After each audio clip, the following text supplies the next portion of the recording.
If you're asking every happy client you have for a referral, you're making a mistake.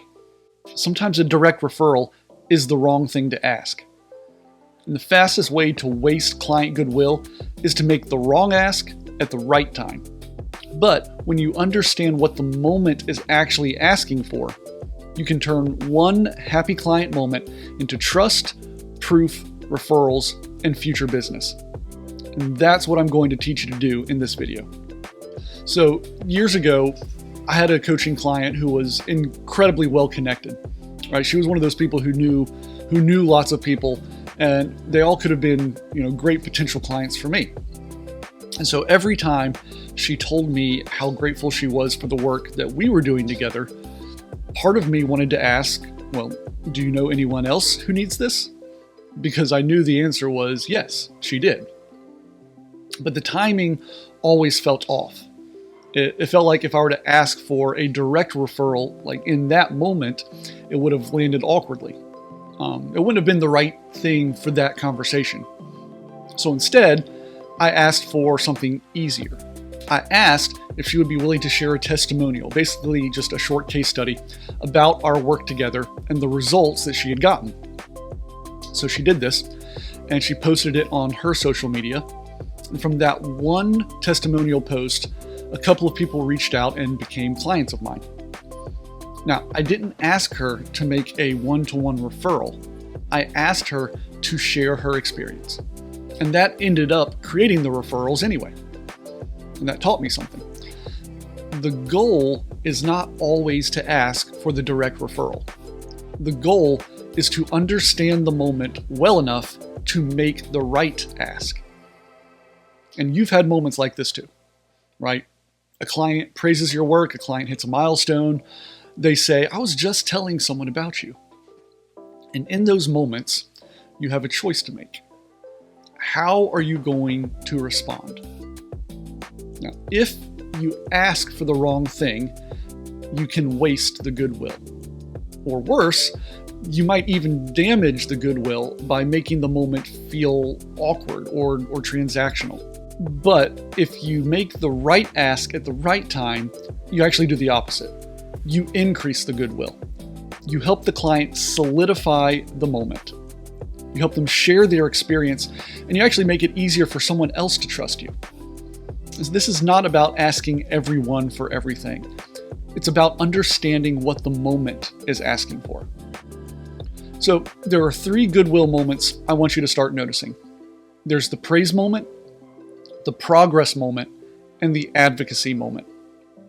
Each one has a different next best step. So first, the praise moment.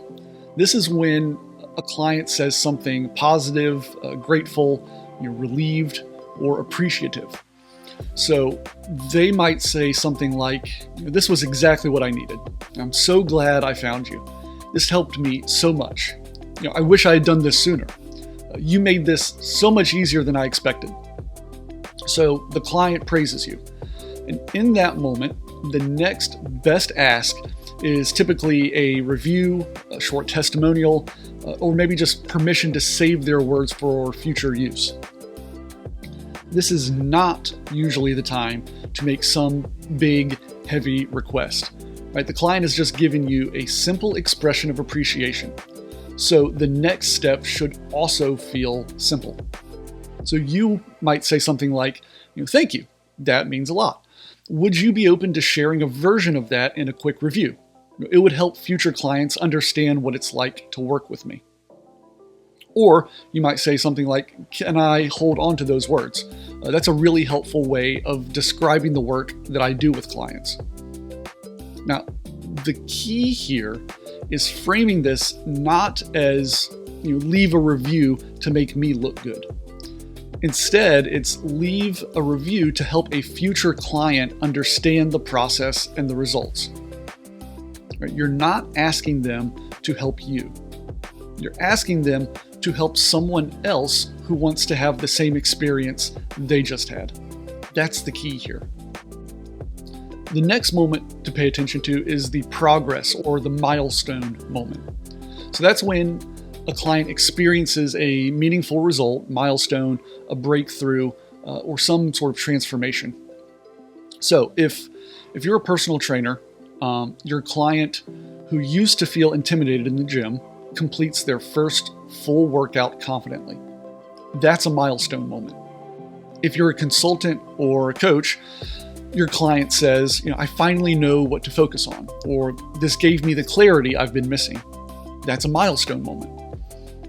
If you're a home service provider, so like a plumber, electrician, a landscaper, a homeowner says, I'm so relieved that this is finally fixed after dealing with a recurring problem.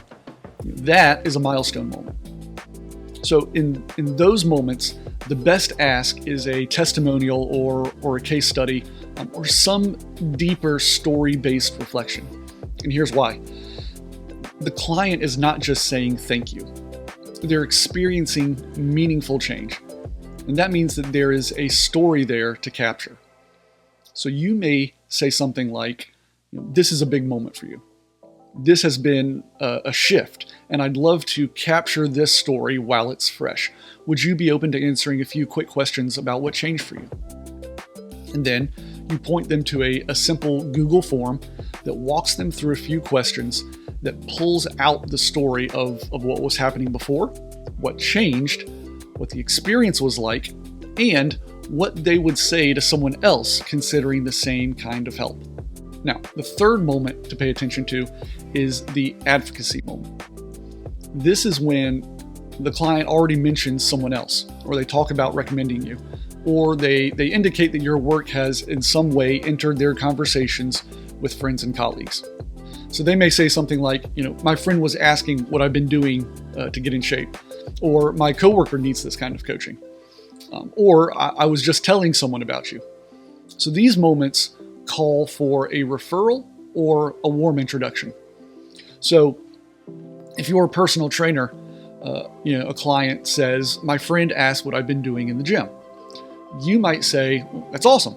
If she wants an easy first step for herself, you can send her a link to set up a consultation with me, and I can send you a little blurb to use to make it easy. If you're a home service provider, a homeowner says, my neighbor was asking who fixed this for me. You say, well, I'd be happy to help them too. You can feel free to send them my number, and I can send you a message that makes the introduction easy. Your client doesn't need to sell anything for you. They just need to share their experience and to know what the next step is. So, the praise moment, the progress moment, the advocacy moment. All three of these are distinct, right? They are not the same moment. And if you treat them the same, you'll either end up saying nothing, or you'll ask for the wrong thing and actually hurt the goodwill that you've worked so hard to build. The right ask at the right moment makes the next step obvious and easy. Now, here's what I want you to do. Look back over the last 30 days and identify one example of each moment. So one praise moment, one progress or milestone moment, and one advocacy moment. Then ask the question, did you make the right next step obvious and easy? Or did you let the goodwill go to waste? Now, if you did let it go to waste, don't beat yourself up. Just start noticing the pattern. Because once you can see the pattern, you can plan and build the right response. And when you match the ask to the moment, you stop begging for referrals, right? You stop awkwardly chasing testimonials. You stop hoping clients just remember to leave reviews. Instead, you build a rhythm where the goodwill has somewhere to go. Now, if you want help mapping these moments inside your own business, I'm hosting a live Referral Flywheel workshop. It's completely free, and in it I'll show you how to identify your goodwill moments, match the right ask to them, and turn client trust into reviews, testimonials, referrals, and repeat business without feeling pushy. So the registration link is in the video description below, and I hope to see you there.